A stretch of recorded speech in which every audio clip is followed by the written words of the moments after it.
Have you ever wished you had a pesticide, fungicide that had a great dilution ratio and actually worked? Well, in this video, we're going to get into it. You're here with Mark Boutwell at perfectgardens.com. Okay, Mark, here we have a 24 by 60 greenhouse. We have 30 100-gallon pots. Plants are doing really good. Just want to say thank you so much to Aaron for asking this question. A little bit off topic. He found some insects. He's normally using a product called Azamax in veg. They seem to not be bothered by it, but always shows up in flowering when I stop spraying. Aaron, if you haven't had the opportunity to watch this video, neem oil and how and when to apply, I would recommend to do so because it does talk a little bit about how some of these products are oils, and the plant, when you spray it onto the plant, oil will actually combine with other oil, and over time the only way to actually separate these oils out is through a distillation process. So in my viewpoint, using products, especially in the flowering cycle, veg is one thing, and it's good that you are realizing you should probably stop using it in veg. But once you go into flowering, I definitely don't recommend using products like neem or Azamax or any products that are derived from oil unless what it's being derived from you're pretty sure isn't going to affect the taste, or if it might affect the taste, it's going to hopefully affect it in a more positive direction. Because neem really is just another essential oil. So if you're a cook, you know that some oils will affect the taste. They're going to change things, whether that's why they have olive oil versus coconut oil. They have avocado oil. There's tons of different types of oils, right?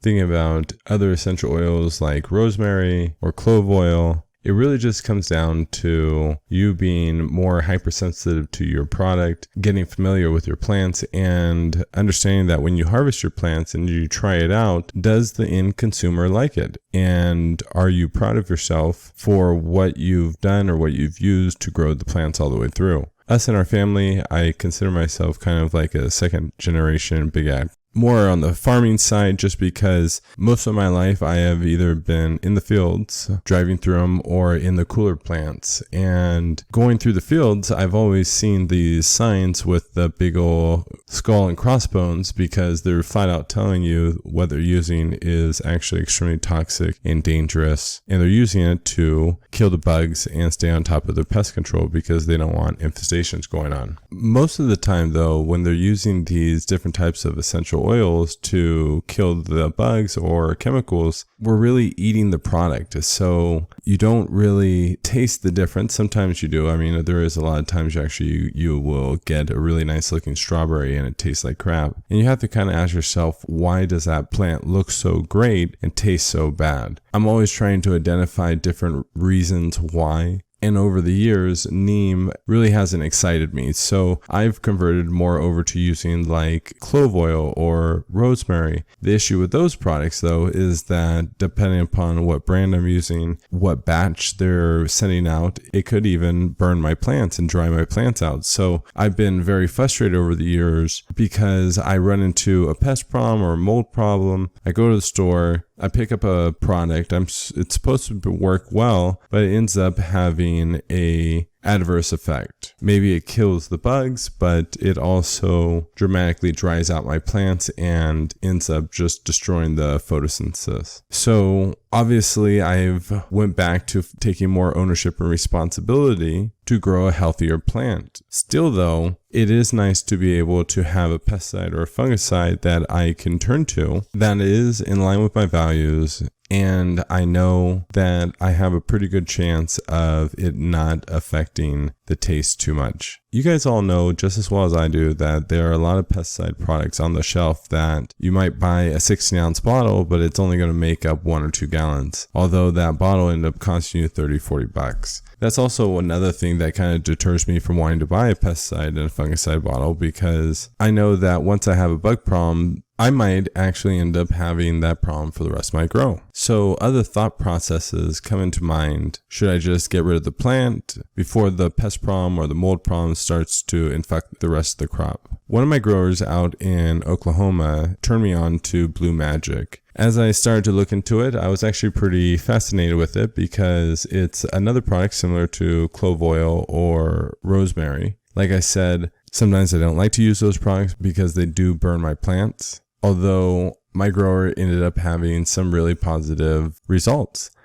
It has actually a really great dilution ratio, 1 ounce to make 1 gallon. So 32 ounces is going to make 32 gallons. And if you have an ionizer, which is a product that basically just sprays really small water droplets, and you can carry a 1 gallon or 2 gallon on you and pretty much just spray a pretty large area of your crop, buying a gallon or 32 ounces actually will end up going pretty far. So why did I like this product? So why is this product in line with my values? Well, this product is made up of a series of terpenes. And these terpenes right here, after looking them up, they basically come from mushrooms or this little shrub right here. Once again, it's like a rosemary or a clove oil. What I can tell you about this product is that it does work. My grower has ran into aphid problems and powdery mildew problems on his blueberries. And after a single spray, all the aphids are gone. I can't promise you that this product won't change the taste because, like I've already told you, these things are essential oils, right? So oils will combine to other oils, and the only way to separate them is through a distillation process. Although there are some essential oils that are in line with my values, and what I mean by that is I can use the product all the way up to harvest and not feel bad that someone's going to consume the product. This is one of those products. Azamax is not one of those products. Neem oil is more in line with my values than Azamax because Azamax is actually derived from neem oil. Rosemary or clove oil or a product like this derived from plants or mushrooms, I'm more willing to use if I have to use it.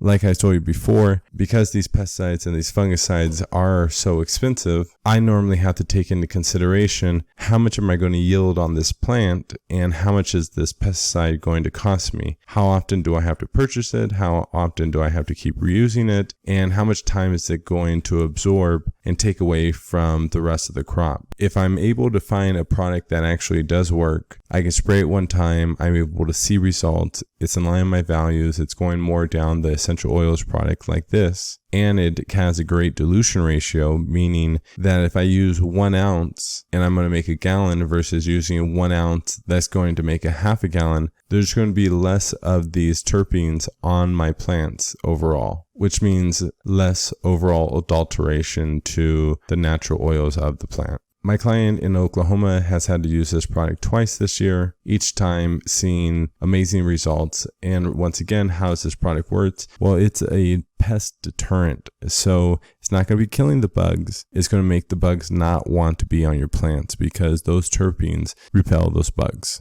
This product is recommended for thrips, mites, whiteflies, ants, powdery mildew, and aphids. That's also another thing I like about this product. I need 1 bottle to handle the majority of the problems I normally see in a grow room. And once again, because it has an excellent dilution ratio, the cost factor to save the plant and try to get a little more yield out of it by extending its life is worth considering. I hope this video was helpful. This company is actually a small mom and pop company, so I definitely would recommend contacting them. You guys know me. I'm actually going to do a cold call on them. I'm going to record the phone call for you guys, ask them a whole bunch of questions, and you're going to be able to make a decision on whether to order the product or not. Hopefully they will offer a dropship order program so you can get it at perfectgardens.com. If not, so far I give this product a thumbs up, and I hope you join us for the next phone call when I give them a call in the next few days. Please remember to like, share, and subscribe. Have a great grow, everyone.